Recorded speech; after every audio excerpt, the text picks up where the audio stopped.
Pues buenas tardes a todas y a todos.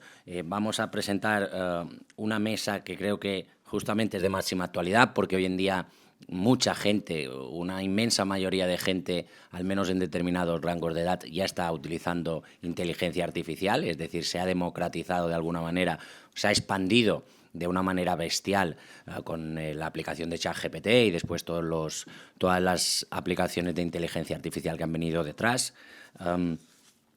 Los protagonistas son los ponentes y yo simplemente quiero hacer una pequeña reflexión para situar el tema. Vamos a hablar de inteligencia artificial y finanzas e inclusión financiera, pero lo primero es un poquito ver qué es la inteligencia artificial a nivel de qué vamos a hablar. La inteligencia artificial es inteligencia, es información, son datos, son software y hardware. No es un tema que haya surgido hace mucho tiempo. Estamos hablando todos o los que no son tan jóvenes conoceremos el tema del Deep Blue que ganó a Kasparov en ajedrez. Eso fue en el 97. En el 2016 se dio un hito muy destacable, que es la empresa DeepMind con su Go, con su AlphaZero, que consiguió ganar a un juego que se llama Go, que es muchísimo más complicado que el ajedrez, es 10,170 veces de operaciones necesarias para ganarle. Se habla de que tiene más posibilidades de movimientos que los átomos que hay en el universo conocido, y esta inteligencia artificial consiguió ganar al mayor experto en este juego tan complicado, en este juego donde hay que mover unas piezas para rodear al enemigo. Eso fue una sorpresa, sobre todo tuvo gran impacto en Asia, por eso tenemos a China con este gran desarrollo de inteligencia artificial, porque se dieron cuenta de que aquí había un peligro, por tanto una oportunidad, y empezaron a investigar sobre esta cuestión. Ahora ya tenemos una inteligencia artificial en manos de todo el mundo. De hecho, yo le he pedido a ChatGPT que me hiciera la entrada a la moderación de 5 minutos y la ha hecho mucho mejor de lo que yo les estoy exponiendo, pero no quería ser esclavo de esta máquina. Pero ya tenemos una herramienta que de momento es un ayudante, pero y ahora ya voy a dejar paso a los ponentes, pero este ayudante puede acabar convirtiéndose en nuestro jefe. Y después de nuestro jefe, perfectamente, y no lo digo yo, lo dicen profesionales, por ejemplo, uno de los fundadores de DeepMind, puede ser que incluso acabe siendo el que controle nuestras vidas. Por tanto, estamos en unos albores muy iniciales, aunque haya mucho desarrollo, pero este desarrollo va muy rápido. La inteligencia artificial que ganó en el Go se basó en todas las jugadas que se conocían de jugadores humanos y después se entrenó jugando con él mismo, con copias. Su segunda evolución ya no aprendió de los humanos. Su segunda evolución, que es mucho mejor, aprendió desde cero sin ver cómo jugaban los humanos. Dice este libro, por ejemplo, que es del fundador de DeepMind, La ola que viene, dice que en un día aprendió más que en todos los siglos de humanidad de gente jugando al Go. Eso lo traigo aquí a colación porque estamos hablando de algo que ya ha pasado. Ahora veremos cuál puede ser el presente y cuál será el futuro. Con esta pequeña introducción paso a lo más importante, que son nuestros ponentes. No hemos pactado el orden, pero si te parece, María, empezamos por ti. María es licenciada en Derecho y en Ciencias Políticas por la Universidad Autónoma de Madrid, máster en Relaciones Internacionales y Estudios Africanos, diplomada en Compliance Officer en el Centro Superior de Estudios de Gestión de la Complutense de Madrid, y actualmente es directora de Impacto y Advocacy en Quiero y ejerce la función de Policy Officer para la Asociación de Usuarios Financieros Asufin. Y muchas cosas más que seguro que nos puedes explicar tú. Empezamos, como os comenté, miraremos de cumplir esos 10 minutos iniciales para que después tengamos un poquito más de tiempo. La primera pregunta que te quería hacer es ¿qué barreras y qué desafíos para la implementación de la IA hay que puedan garantizar, que puedan ayudar a la verdadera inclusión financiera? Bueno, muchas gracias por la presentación. Yo creo que demasiadas cosas has contado, algunas que tampoco tienen relación con mi papel hoy aquí, que es en representación de Asufin, y desde Asufin queremos dar las gracias también a FinSalud por contar con la voz de los consumidores en su nombre. Y bueno, Pues para poder contestar a la pregunta sobre esas barreras y desafíos que enfrentamos en la incorporación de la inteligencia artificial en el sector financiero, yo creo que hay que dar un paso atrás primero y pensar en cuál es la situación actual con respecto a la inclusión financiera, ¿no? O sea, si no estamos garantizando ahora mismo la plena inclusión, ¿qué hacemos? O sea, o cómo vamos a afrontar la incorporación de una herramienta tan potente, tan relevante como la que tenemos entre manos, que da hasta miedo las cosas que se pueden oír, ¿no? Entonces, si la actividad financiera y bancaria en sí misma y en su evolución en el proceso de digitalización no está garantizando la plena inclusión, este es un problema con implicaciones muy relevantes en el acceso a los servicios financieros y también teniendo en cuenta que el acceso a los servicios financieros es en sí mismo un derecho, en tanto que los servicios financieros básicos deben estar garantizados como servicio esencial, ¿no? Entonces, si esta actividad de negocio provoca estas externalidades negativas entre las que se encuentra la exclusión financiera, esto lo traigo aquí porque habrá que detectar primero y ser honestos en el ejercicio de ver cuáles son los fallos del sistema que tiene actualmente, porque si algo sabemos, lo poco que sabemos, los que no sabemos realmente de esta herramienta, de la inteligencia artificial, es que replica y aprende de sí misma y replica a partir de lo que tú estás alimentando, ¿no? Entonces, si estamos alimentando desde sesgos sistémicos, nos encontraremos con decisiones que se toman a partir de sesgos sistémicos, ¿no?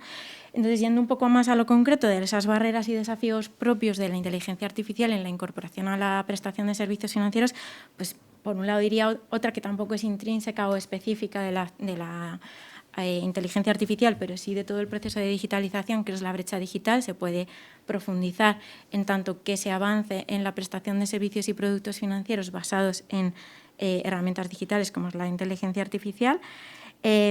Por otro lado, el sesgo algorítmico, del que pueden hablar mucho mejor que yo los expertos aquí presentes, pero que es un poco el reflejo o la consecuencia de lo que estoy diciendo. Si partimos de un sistema injusto y sesgado, pues vamos a replicarlo y probablemente potenciar y encontrar exclusiones donde no las había. Y el último, este sí me toca más de cerca desde el punto de vista de consumidores, yo creo que es algo fundamental, una barrera, la falta de confianza y transparencia, ¿no? con el uso de estas herramientas. Si los consumidores no entienden cómo funcionan los algoritmos o no confían en ellos, se van a mostrar reticentes a utilizar o a acceder a productos y servicios basados en esta tecnología, ¿no? Y esto puede suponer que podamos decir, bueno, no lo acceden por decisión propia. Hasta dónde podemos decir que es decisión voluntaria, si realmente toda la actividad financiera tiende a esto y se está excluyendo a estas personas, ¿no? Y no quiero decir con esto que tenga que comprender toda la complejidad de los algoritmos que se están utilizando. Es evidente que esto es imposible y además que bueno, unas cosas que leía recientemente es que uno de los mayores riesgos de la inteligencia artificial es precisamente el de quienes dicen que lo entienden sin haberlo entendido todavía. Entonces, no aspiro o no pretendo defender que se deba explicar a los consumidores el detalle del algoritmo, ¿no? Pero sí que es exigible cierta pedagogía social por parte de las entidades, de los reguladores, por supuesto, y esto unido a la garantía y seguridad jurídica, que abordaremos más adelante seguramente, pero a los altos estándares de transparencia, pues será lo que consiga o propicie el avance de la integración de la inteligencia artificial. Y hablo, y ya me callo, de la inteligencia, de esa integración como algo positivo. Creo que puede venir a aportar mejoras en la prestación de servicios, mejoras en los productos que se ofrecen, en la oferta, e incluso, ¿por qué no?, a solucionar problemas que no hemos sido capaces de solucionar hasta ahora, como pueda ser de la exclusión financiera. Pero habrá que hacer ese ejercicio honesto y consciente primero de ver dónde están los fallos para no replicarlos. Bueno, María, teníamos una segunda pregunta que no sé si vas muy bien de tiempo, ¿eh? Tenemos una segunda idea, que es que de lo que acabas de comentar, que efectivamente, para empezar, los propios profesionales estamos iniciando nuestra relación con la inteligencia artificial y, en segundo lugar, que la propia inteligencia artificial aún no sabe explicar lo que hace. No somos ni nosotros capaces de explicarlo, que ese será según ChatGPT, uno de estos futuros será la inteligencia artificial que será capaz de explicar al propio consumidor lo que ha hecho porque lo ha hecho. Pero hay una parte que es evidente, que son los peligros que tiene para el consumidor la inteligencia artificial, para los derechos del cliente, en concreto en el ámbito financiero.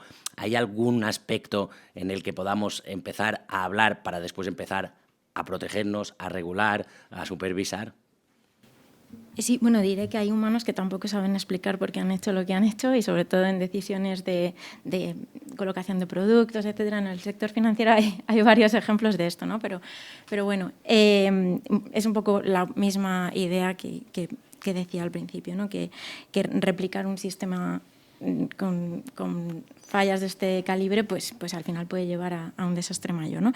Pero en cuanto a la vulneración de derechos, pues desde mi punto de vista hay una clara vulneración del derecho a la no discriminación, en tanto que además cuando hablamos de inclusión o de exclusión financiera, en este caso estamos hablando de colectivos vulnerables, muchas veces por razones socioeconómicas, pero bueno, también me ha gustado mucho que André traiga aquí la campaña de Soy mayor, no idiota, porque al final es un colectivo que queda muy alejado de todo el proceso de digitalización y a años luz, evidentemente, de lo que estamos hablando de la inteligencia artificial, pero también discriminación por razones de origen que se están dando ahora, ni siquiera hace falta acudir a la aplicación de herramientas ni digitales ni de inteligencia artificial. Lo hemos puesto de manifiesto desde Asufin muchas veces con la vulneración que se hace sistemáticamente de la regulación de cuentas de pago básicas, ¿no? Que además viene precisamente a garantizar el acceso a un servicio esencial y a garantizar un derecho de las personas de acceder a estos servicios básicos, ¿no? Entonces, para empezar, ese derecho de no discriminación hay que garantizarlo. Luego, el propio derecho en sí mismo del acceso a los servicios financieros debe garantizarse. Y por último, algo quizá más tangible y concreto, aunque tampoco novedoso, de la inteligencia artificial y que va a salir seguramente cuando aborden los temas más concretos mis compañeros, pero la privacidad y la protección de datos, ¿no? O sea, estamos hablando de algo que es precisamente lo que está llevando gran parte de los esfuerzos regulatorios, ¿no? Como no puede ser de otra manera. No es exclusivo de la inteligencia artificial, pero el daño que puede provocar y la capacidad o el potencial de esta herramienta en base a datos precisamente personales, biométricos y que están en la esfera de la privacidad de las personas, pues al final puede llevar la vulneración de estos datos, hay que anclarlo muy bien. Y no hablo solo en cuanto a la accesibilidad a los productos o servicios, pero también en el perfilado de productos, ¿no? Y pienso ahí el riesgo del sector asegurador y en las proyecciones a partir de datos con asunciones a fecha de hoy a partir de datos de voz, por ejemplo, y se me ponen los pelos de punta. Ya no hay por la exclusión en el no acceso, como en el precio, a qué coste a determinadas personas se va a ofrecer estos productos, ¿no? Muy bien, muchas gracias, María. Nos estamos ciñendo muy bien al tiempo. Eso es bueno porque así tendremos más tiempo después. Ahora, si te parece, presento a Eloy Noya, un conocido de esta casa, licenciado en Administración y Dirección de Empresas por ESADE, licenciado en Derecho por la Universidad Oberta de Cataluña y Executive Master en Digital Business por ESADE. Fue uno de los fundadores de Loanbook Capital, una fintech que tuvo mucho nombre de lending. Es director general de la consultoría financiera Altria Corpo, con la Dirección de Innovación del Instituto de Estudios Financieros, IEF, imparte clases desde 2017 en distintas escuelas de negocios y es un consultor en fintech de EFPA. Por tanto, una persona muy cualificada a la hora de hablar. Nos centraremos en realmente el impacto que la inteligencia artificial puede dar en lo que es el asesoramiento personalizado. Ya es curioso porque la inteligencia artificial hablamos de asesoramiento personalizado tanto como herramienta como por posible ejecutor, es decir, vamos a ver si esta inteligencia artificial que hace tantas cosas también puede hacer de asesor financiero personalizado, y vamos también a hablar seguramente de qué diferencia un asesor financiero humano a el mejor de los asesores financieros IA. ¿Qué es lo que el cliente y el resultado va a agradecer más? Yo tengo una visión que es prohumana en un campo y en inteligencia artificial en el otro. Te voy a formular dos preguntas para que las puedas desarrollar porque están muy relacionadas. Una son las ventajas que la inteligencia artificial, la IA, puede tener en términos de asesoramiento financiero personalizado, es decir, en qué nos puede ayudar como ventaja.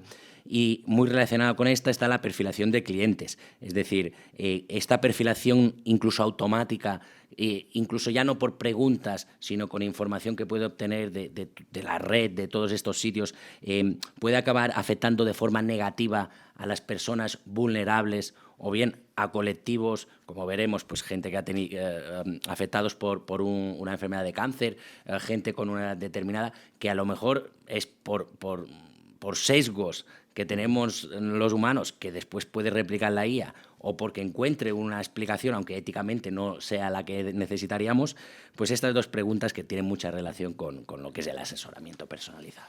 Muy bien. Pues gracias, Pau. Me haces dos preguntas. Una, me invitas a ser optimista, y la segunda, me invitas a ser prudente. Por tanto, me gusta esa ambivalencia porque también es mi forma de abordar este tema, este gran tema que tenemos en el siglo XXI, como es el de la inteligencia artificial. Dos premisas. Una es, tendríamos que cambiar el nombre de inteligencia artificial, porque no es nada inteligente la inteligencia artificial, a pesar de que nos parece que es muy inteligente.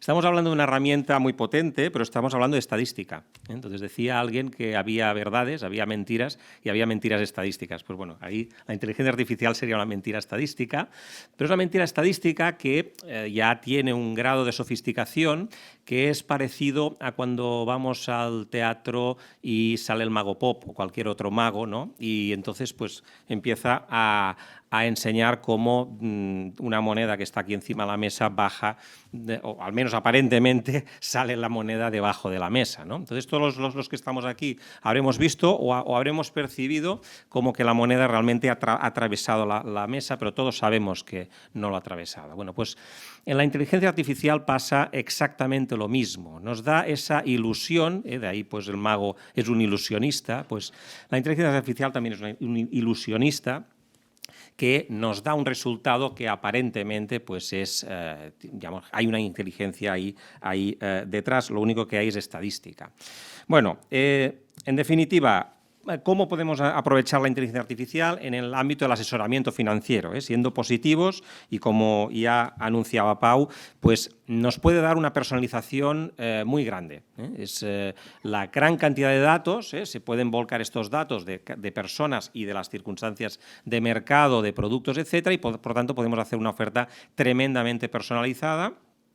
Y además una oferta, pues, o al menos esa oferta personalizada se puede dar a todo el mundo. O sea, se puede hacer una democratización absoluta del asesoramiento personalizado. Por tanto, paradigma anterior, que era solo grandes patrimonios pueden ser asesorados y además pues con una labor humana, ¿no?, de diseñar una cartera de productos pues adecuada a aquella persona de grandes patrimonios, ahora cambia el paradigma totalmente. Podemos ofrecer a todo el mundo una tanto más personalización y, digamos, con más exactitud gracias a la inteligencia artificial. Por tanto, personalización y accesibilidad serían, yo diría, las dos grandes ventajas del asesoramiento financiero, digamos, siglo XXI. Luego, pues evidentemente también podemos evitar algo que se produce en la intervención humana, que son los sesgos humanos. Hay sesgos en la inteligencia artificial y peligrosísimos, pero también hay sesgos humanos. Entonces, ahí podemos evitar estos sesgos humanos. Bueno, pues ahí es una parte también positiva. Y daría una cuarta ventaja, que sería la educación financiera. El asesoramiento financiero debería debería también abogar por la educación financiera. Y muchas veces nos encontramos con que el asesor financiero es un gran profesional, ¿no? Sería como un cirujano que puede operar a corazón abierto, pero debe explicar esa enfermedad, ¿no?, esa dolencia o ese diagnóstico y ese tratamiento a personas que no tienen conocimiento financiero. Entonces, a veces hay un gap, ¿no? Hay un gap de comunicación, y eso la inteligencia artificial lo puede, digamos, paliar. O sea, se puede decir, oye, explícame qué ha pasado en los mercados financieros, o explícame por qué esta cartera es la mejor a una persona que no tenga educación financiera o tenga, digamos, educación financiera muy, muy básica, ¿no? Pues bueno, eso, herramientas como ChatGPT y otras ayuda a transformar el conocimiento que tiene un asesor financiero a un lenguaje que pueda entender, digamos, una persona sin conocimientos financieros. Yo creo que también es una funcionalidad muy interesante. Bueno, eso sería en cuanto a ventajas. En cuanto a lo que preguntabas, ¿no? La perfilación de clientes, si esta segmentación puede conllevar una exclusión financiera. Pues evidentemente, en la pregunta yo creo que ya está media respuesta. Hay sesgos ahí y lo peligroso de esta herramienta, digamos, de esta tecnología, la inteligencia artificial, es que muchas veces no sabemos por qué se está dando una respuesta, que apuntaba María. Es decir, no podemos tener una trazabilidad y entonces es preocupante que el propio digamos, inventor o promotor de ChatGPT, ¿no? Que ahora pues, ha estado en las noticias estos últimos días, Sam Altman, diga él mismo, reconozca que no sabe exactamente cómo funciona su juguete, ¿no? Entonces ahí eso hay que corregirlo, hay que tener una trazabilidad, hay que hacer unas auditorías y hay que saber por qué exactamente pues, se dan una serie de... Bueno, cómo funciona el algoritmo y por qué se dan una serie de respuestas. Y, por tanto, ahí pues, es intentar que no haya estos sesgos y que, pues, evidentemente, pues no haya esta exclusión, ¿no? Cosas, digamos, peligrosas que puede hacer inteligencia artificial a nivel de exclusión, pues exclusión en el acceso al crédito, obviamente, pues ahí hay variables que se pueden utilizar y que pueden excluir, se retroalimenta, como decía María, ¿no? Además, pues oye, parece que no damos tantos créditos en aquel barrio, pues ya no vamos a dar... O sea, cada vez vamos a dar menos créditos a gente que esté en tal barrio o tal otro, ¿no? Precios, claro, precios. Al final, pues cada uno tiene sus variables, pues ahí habrá precios, segmentación de precios también y, por tanto, no exclusión puramente, pero casi de facto, ¿no? Al final tienes el crédito, pues 400 puntos básicos más caro que otra persona. Y también diría la dependencia de los datos digitales. Cuanto más digitalizado estés, teóricamente mejor te puede ir. Si no estás digitalizado, es decir, no estás en redes sociales, no tienes datos en el sistema, pues ahí también te van a excluir. Por tanto, vamos a estar obligados a estar en muchísimas redes sociales, ¿no? Por tanto, ahí también hay un tema de privacidad, etcétera, ¿no? Bueno, creo que no vamos a llegar a lo que tienen en China, porque tenemos la regulación europea que digamos, nos previene de esto, pero pues bueno, hay el peligro, pero hay la necesidad de estar presente en redes sociales y en muchos, digamos, en muchas bases de datos para alimentar al sistema y que nos dé el crédito o nos perfile adecuadamente, ¿no? Por tanto, aquí también un debate interesante. Muchas gracias, Eloy. Después, en el debate final, me tienes que contestar a la pregunta más difícil, que es ¿qué aportaremos los asesores financieros humanos? No, lo dejamos para después, que es una pregunta interesante, que es cuando que va a llegar, parece un debate muy lejano, pero la velocidad del desarrollo de esa tecnología es muchísimo más exponencial que el desarrollo de todas las anteriores, con lo cual, a lo mejor dentro de 5 años o 10 años nos encontramos con ese asesor financiero que no se puede distinguir del humano, sino que lo hace, de hecho que lo hace mejor que el humano y que tendrá récord. Después hablamos de lo que podemos aportar nosotros. No quiero hacer spoiler, pero dará grandes oportunidades, pero habrá que hacer un esfuerzo para adaptarse a este nuevo modelo. Bueno, ahora presento a Ricardo Palomo, que podría decir que es mi jefe, porque veo que es catedrático de Economía Financiera y yo soy asociado de Economía Financiera en la UIB, así que, digamos, es el estatus superior, es además decano de la Universidad de CEU San Pablo y delegado de la rectora para la transformación digital, casi nada. En el plano académico colabora y dirige distintos institutos de la Universidad CEU San Pablo, como por ejemplo el Metaverse I+D Community Lab o el Blockchain and DLT Lab. También dirige la Cátedra de Innovación, Tecnología y Transición Digital en Mesías, ocupa diferentes cargos en AECA en Alastria también, en FIDE y en el Observatorio de Ética en los Negocios. En su vida profesional, corrígeme si estoy exagerando alguna cosa, porque es un currículum que la verdad te impresiona, en su vida profesional actualmente eres vicepresidente de la Fundación FIFED, que compaginas con el puesto de vocal del Observatorio de Justicia y Competitividad de la Comunidad Autónoma de Madrid, así como su cargo de tesorero y miembro de la Junta Directiva de Odisea IA. Por último, presta asesoramiento en Dictum Abogados. Bueno, Ricardo, creo que tenemos una gran suerte también de tenerte en este panel. Nos puedes dar una visión tanto académica como empresarial muy rica. También voy a hacer lo mismo, le voy a lanzar las dos preguntas y las conteste pues, en función de lo que prefiera. El papel de la inteligencia artificial en algo que tan poco tenemos aquí en España, que tan poco tiene el consumidor y que tan difícil se hace, porque hemos puesto el ejemplo del médico, el asesor financiero podríamos equipararlo, las finanzas a la medicina, pero claro, en la medicina pues tenemos los prospectos, tenemos las recetas que nos da el médico y al final es una forma de que el cliente cuando se toma la medicina sin ser un experto en medicinas sepa que no se está tomando un veneno, pero aquí en finanzas personales pues se venden productos que son muy tóxicos y el cliente no tiene ni siquiera la educación financiera para tener un previo análisis de lo que se le está recetando financieramente. ¿En qué nos puede ayudar o perjudicar la IA en esta educación financiera y en la capacitación de las personas para acceder a los servicios financieros?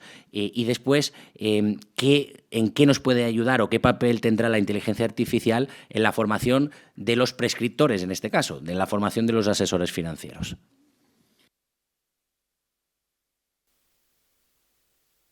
Ahora. Agradecer a FinSalud la invitación para participar en este evento y además reencontrarme con mi buen amigo Fernando Zunzunegui, estás por ahí, así que encantado de estar aquí. Y bueno, yo creo que además muy apropiado hacer esta mesa y este debate o en esta jornada.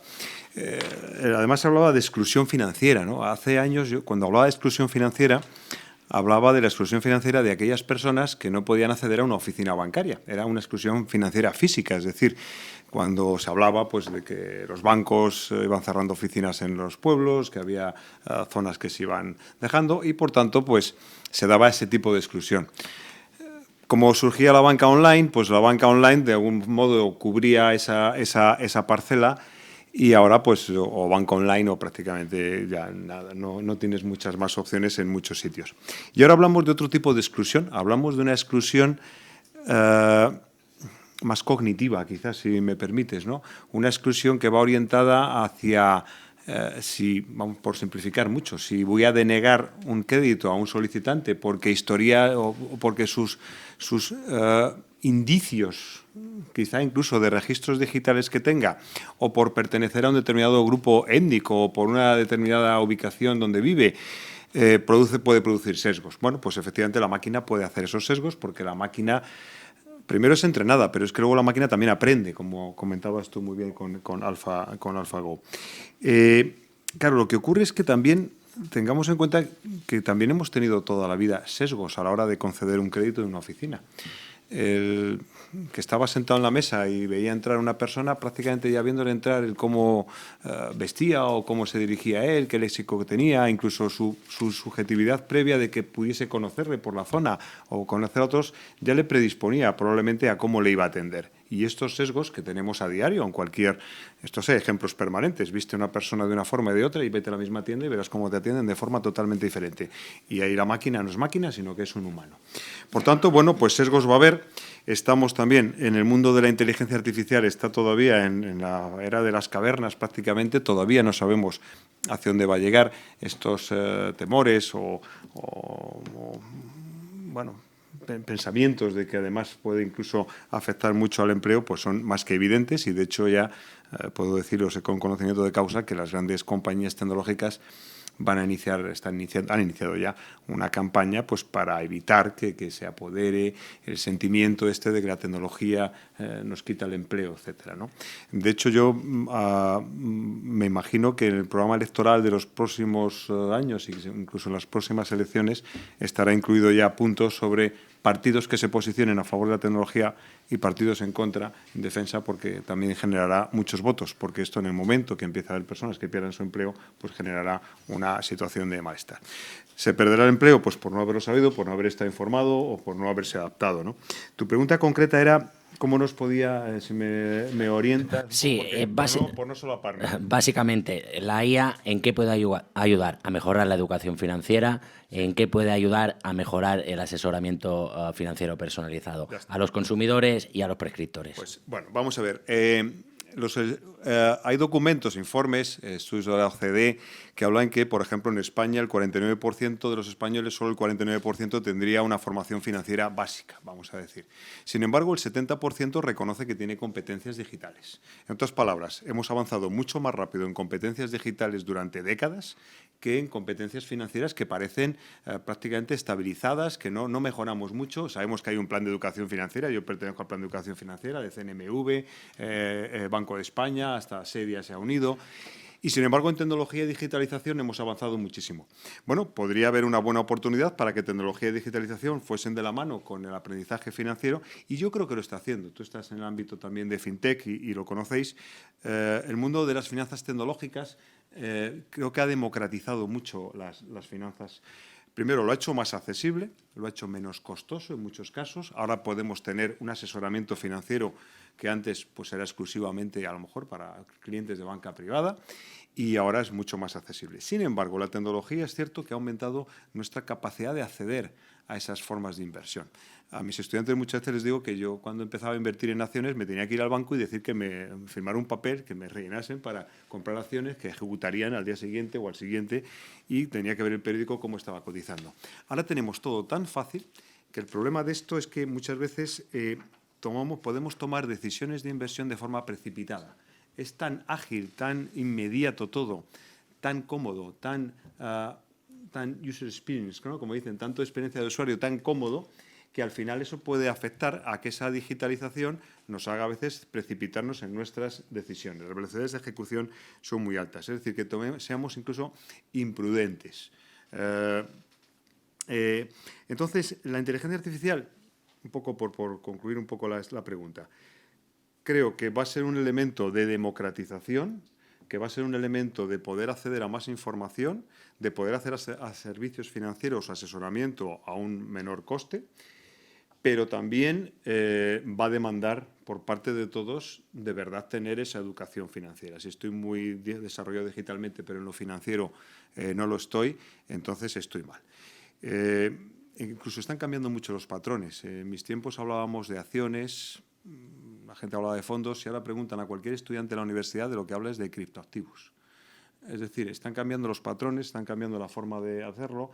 Quizá la economía es más especulativa. Los jóvenes, como dicen que no pueden ahorrar, pues, bueno, yo digo que no pueden ahorrar porque ganan menos, pero también es que gastan mucho más y consumen mucho más. Pues entonces se van a este tipo de inversiones especulativas. Incluso hay muchos jóvenes ya en las universidades que no saben lo que es un fondo de inversión y que eso de plan de pensiones, pues, que me estás contando, ¿no?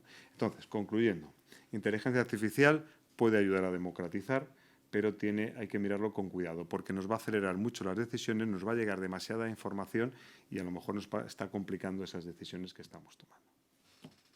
No sé si me ha ajustado el tiempo. Perfecto, os estáis ajustando de tal manera que hemos llegado a los 10 minutos que os prometí que intentaríamos llegar, de un poquito de debate, de charla, de resumen tal vez de algunas ideas. Yo me quedo, porque lo que me gustaría lanzar a la mesa pues era primero la idea de si hay que regular la IA, cómo, cuándo, de qué manera, que creo que tiene mucho que ver con los riesgos y con las oportunidades que puede tener la IA. Y la otra, que tiene también mucho que ver con lo que se ha estado hablando hasta ahora, es, vamos a ver, la inteligencia artificial capaz, que es la nueva tecnología que, según algunos expertos que están en el sector, vamos a ver en no demasiados años. No demasiados años, no sabemos cuánto, pueden ser 5, pueden ser 50, pero en principio normalmente nos sorprenden por velocidad. La inteligencia artificial capaz será capaz de resolver problemas muy complejos con una instrucción muy sencilla. Es decir, quiero invertir en mercados financieros y quiero ganar 1 millón de euros. Haga usted lo que tenga que hacer, conéctese a las redes que tenga que ser, contrate a los asesores financieros humanos o no humanos que usted quiera hacer y hágalo. Aún no estamos aquí, pero al menos vale la pena que empecemos creo yo que vale la pena que empecemos a ver cuál es el componente humano, cuál realmente es el valor añadido en el caso del asesor financiero, cuando haya una máquina que pueda hacer al menos las cosas tan bien como nosotros a nivel de resultados, y también para el consumidor. Es decir, esta inteligencia artificial que permita dar soluciones a problemas que el consumidor ni sabía que tenía y que no entiende el resultado, ¿cómo vamos a conjugar eso para que beneficie al final a quien nos interesa que beneficie, que es a los profesionales y a los consumidores humanos? Si os parece, empezamos ahora al revés, empezamos contigo, Ricardo, y vais pasando y comentáis lo que veis. Pues es muy buena pregunta. Ayer mismo estaba dando clase en el máster de mercados financieros y gestión de patrimonios y, claro, la pregunta surgía, ¿no? Dice, ¿qué futuro tenemos estudiando un máster en mercados financieros si vamos a ser asesores financieros? Bueno, vamos a ver. Yo indico una cosa. Al ser humano, la máquina lo que va a ayudar es a analizar muchísimos datos, a procesar informes fantásticos, y ya lo hacen desde hace unos años, o sea, no ahora. Y hay el PEFIN, que estaba en Estados Unidos ya hace unos años, ya lo probé y estaba tremendo. Lo que nos va a ayudar a hacer ese tener más información, ayudarnos a dar más cosas, e incluso le va a ayudar porque se va a convertir en un copiloto, y de ahí viene el copilot, el nombre que utiliza para Office, que lanzarán ahora en breve. Es un copiloto para el asesor financiero, es decir, le va a ayudar mucho a obtener información. Pues igual que se ayuda al asesor financiero siempre, pues utilizando las pantallas de Bloomberg para obtener los datos. Ahora bien, yo creo que quizá habrá por segmentos, es decir, habrá segmentos de lo que es la banca comercial donde el asesoramiento financiero se va a imponer porque es mucho menos costoso, porque va a dar unos resultados muy satisfactorios, y para pequeños inversores pues es probable que sea más que suficiente si además perciben que tienen un menor importe de comisiones. Quizá aquí pues la entidad financiera pues tendrá muy poco papel y de hecho cada vez se está ofreciendo más productos de este tipo con robo-advisors y etcétera. El perfil ya de cliente con un poco más de riqueza, con banca privada, ese tipo de perfil de cliente va a seguir demandando un asesor financiero personal, de alguien que le transmita o que le cuente lo que está haciendo, alguien que le diga si debe cambiar la composición o la ponderación de la cartera, pero probablemente incluso alguien simplemente con el que te vayas a tomar un café o te vayas a comer y bueno, pues te tranquilice en un momento de pánico de mercados o te oriente un poco más hacia largo plazo. Es algo así como el médico, que también estará muy asistido por las máquinas, por la inteligencia artificial y por otras tecnologías, pero necesitaré una persona que me explique aquello, o que me dé ánimo, o que me guíe, o que me inspire. O igual que los profesores. La máquina nos ayudará mucho, pero al final tendremos que ser nosotros los inspiradores y quizá menos transmisores de conocimientos. Luego, es un copiloto, yo creo en ese servicio. También es cierto que lo que habrá que hacer es que el asesor financiero que sea capaz de dar una información, una percepción de las cosas que no pueda ser capaz de captar la máquina. Es decir, si yo me voy a las pantallas de Bloomberg, pues esa información la tiene todo el mundo. Cualquier operador tiene la misma información, es objetiva. Pero si yo soy un asesor financiero, vamos a imaginar ya un analista financiero, pero es que visito las empresas de las que hablo con los directivos, asisto a sus presentaciones, puedo intuir cambios que puede haber en gobiernos, en regulaciones, en otro tipo de cosas, tendencias que la máquina obviamente no va a tener ese sexto, yo creo que es el sexto sentido del ser humano, yo creo que es el que va a prevalecer ahí mucho, y es, por tanto, y termino con eso, sexto sentido del asesor financiero unido a su capacidad de comunicación, de transmisión, de acompañamiento, de guía humano, a ese humano que es el inversor. En la parte técnica, pues la máquina ganará siempre. De hecho, aquel que solamente aspire ya a conocer y trabajar con los datos que le da la máquina o el Bloomberg, como hemos nombrado, pues realmente es rápidamente reemplazable inmediatamente, ¿no? Suscribo totalmente lo que ha comentado Ricardo, o sea que no voy a añadir más sobre esa labor del asesor financiero. La inteligencia artificial es un empoderamiento del asesor financiero, pero la labor del asesor financiero va a ser importantísimo por esa gestión emocional que la máquina no va a poder sustituir. De hecho, los robo-advisors son tremendamente interesantes pues, para democratizar la inversión, para hacer una cartera muy diversificada, normalmente con fondos indexados, con muy poco importe. Por tanto, pues ahí es una innovación que hay que celebrar, pero en un mercado bajista, pues el robo-advisor no va a arreglar nada. No, por mucho que se empeñe, pues va a tener que haber una intervención humana que gestione emocionalmente esa caída en los mercados. Por tanto, el asesoramiento financiero muy, muy necesario, más que nunca. Si hay que regular o no la inteligencia artificial, era la pregunta. Pues aquí, y a pesar de, mi talante liberal, que yo pues intento pues que, en fin, siempre empoderar a la persona, las decisiones personales, sobre pues a veces cierto paternalismo, etcétera, en ese caso lo tengo muy claro, hay que regularla absolutamente.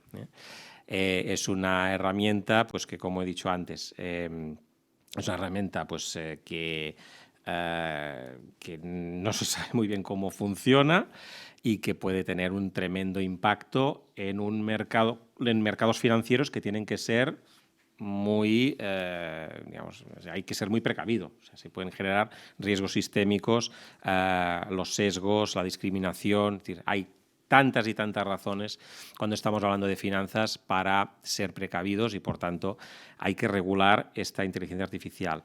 El reto, ya que estamos aquí en el Consejo General de la Abogacía y hay abogados, hay juristas aquí, pues el reto yo creo que es cómo podemos legislar, cómo podemos regular de una forma que sea rápida y ágil, porque aquí el reto es no va a servir una ley que nos sirva para los próximos 10 o 15 años, como estamos acostumbrados a cuando se promulga una ley. Aquí hay que tener algún mecanismo y ya sé que hay que tener la seguridad jurídica y que todo siga sus procesos, etcétera, pero hay que ser imaginativos, hay que adaptarse a los nuevos tiempos y a las tecnologías tan rápidas como van, para tener una ley que sea, digamos, movible, diría casi en 6 meses, para ir adaptándose a los cambios constantes que va a tener esta tecnología.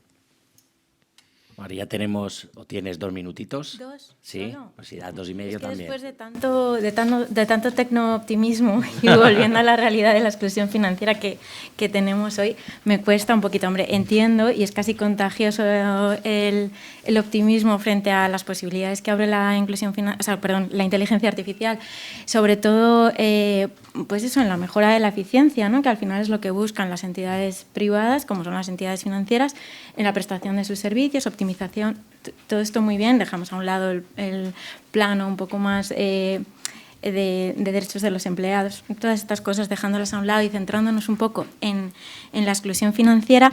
Querría matizar una cosa que ha comentado, y con todo el cariño que sabe que le tengo, Ricardo, con que hablábamos hace años de la exclusión financiera física y hoy hablamos de otro tipo de exclusión financiera. Yo creo que se suman y no hay más que ver que pues el protocolo de inclusión financiera que firmaron las entidades se centra precisamente en esa falta de accesibilidad, ¿no? a los servicios.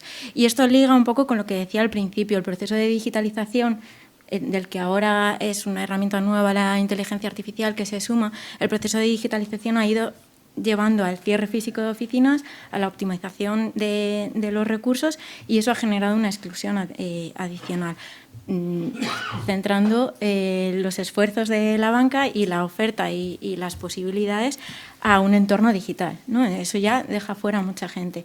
Y en esos mismos términos es en los que yo creo que se lee una lectura positiva de la democratización de los productos y de los servicios, partiendo de un entorno que ya deja excluida a mucha gente. Entonces eso no lo debemos perder de vista, ¿no? Y en el asesoramiento no me voy a meter porque ahora mismo no es mi papel, pero sí en la regulación. Yo estoy, totalmente a favor de que se regule. El reglamento, tal, en los términos que está avanzando ahora, por lo menos ahora mismo y hasta donde conozco, permite además regulaciones específicas en sistemas concretos o usos concretos de la IA, y yo diría que además a nivel sectorial debería también promoverse, y en concreto en el sector financiero, porque las externalidades que producen, más allá del uso del sistema en concreto, son muy particulares, y en concreto la exclusión financiera es un ejemplo de ello, ¿no? Entonces, ya termino, pero no quiero dejarme nada. Diría también que esta regulación tiene que ser armonizada, o sea, tiene que ser a nivel comunitario. Esto también, o sea, desde el punto de vista de que las transacciones financieras y sus efectos son transnacionales, es evidente que esto debe ser así, pero también por competitividad de nuestras entidades, que aquí no estamos hablando solo de los derechos de los consumidores, también la oferta y la demanda afecta a los derechos de los consumidores, y no queremos que nuestras entidades pierdan capacidad competitiva, ¿no? Por eso creo que deba ser en ese nivel y no en otro. En cuanto a la flexibilidad, totalmente de acuerdo con lo que decía Eloy, debe ser una regulación suficientemente flexible, pero no lo son los procesos regulatorios, ni en Europa mucho menos. Entonces, veo muy positiva la herramienta que se ha aprobado recientemente en España del sandbox, que bueno, pues permite, ya lo hemos probado con el sandbox financiero de FinTech, ¿no? Pero bueno, pues yo creo que es una noticia positiva que permita medir las consecuencias, sabiendo todos que además nos enfrentamos a una herramienta cuyas consecuencias nos pueden sorprender en un momento dado, pero bueno. Entonces, bueno, ya por cerrar, que diría que sí a una regulación, sí a una regulación comunitaria, y añadiría que también es necesaria la formación y la capacitación de los supervisores, porque si no, no vamos a ir a ningún lado. Ricardo, que me has comentado que querías opinar. Totalmente de acuerdo. O sea, la regulación es necesaria porque hay que proteger al consumidor, como se ha hecho en el mundo financiero siempre, en los fondos de garantía de depósitos, este tipo de cosas, para evitar fraudes y delitos financieros. Y hay que regular. Lo que pasa es que, problema, que es difícil regular esto, que todavía no sabemos hacia dónde va. Y luego también hay un problema también ya de competitividad, y que esto ya es pura geoeconomía, ¿no? Que es, claro, si solo en Europa regulas, en otros sitios no regulan. Incluso los sesgos pueden ser muy diferentes hacia la inteligencia artificial, como se programa en un país y en otro. Ya sabemos que Estados Unidos inventa, China copia y Europa regula, ¿no? O incluso con los datos es diferente, ¿no? Los datos en Estados Unidos son de las empresas, los datos en China son del gobierno y en Europa son de los ciudadanos. Pero eso nos está empezando a pasar factura desde hace unos años. Como sabemos, no hay ningún coloso tecnológico en Europa y es difícil que pueda haberlo, y probablemente no estará. Porque, claro, los colosos, los desarrollos tan audaces como es la inteligencia artificial, van hacia ámbitos donde no tengan el cauce, sean menores.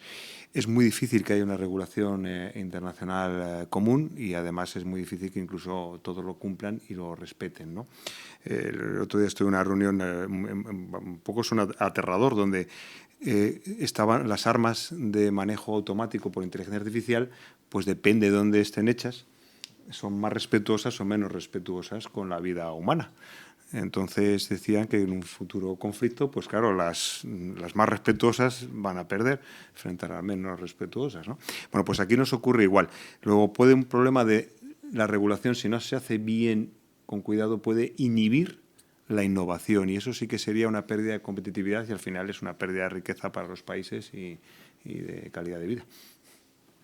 Bueno. Perdón, por el punto de vista más economicista y pragmático en ese sentido, pero totalmente de acuerdo con que hay que regular. ¿Cómo? Que se haga bien. Sí, bueno, muchas gracias. Esto da para muchas horas, y con estos ponentes es un lujo escucharos. Básicamente, efectivamente, más que la regulación, que es importante, yo creo que es la supervisión, y la supervisión tendrá que ser a nivel mundial, porque la IA no tiene fronteras. Muchas gracias.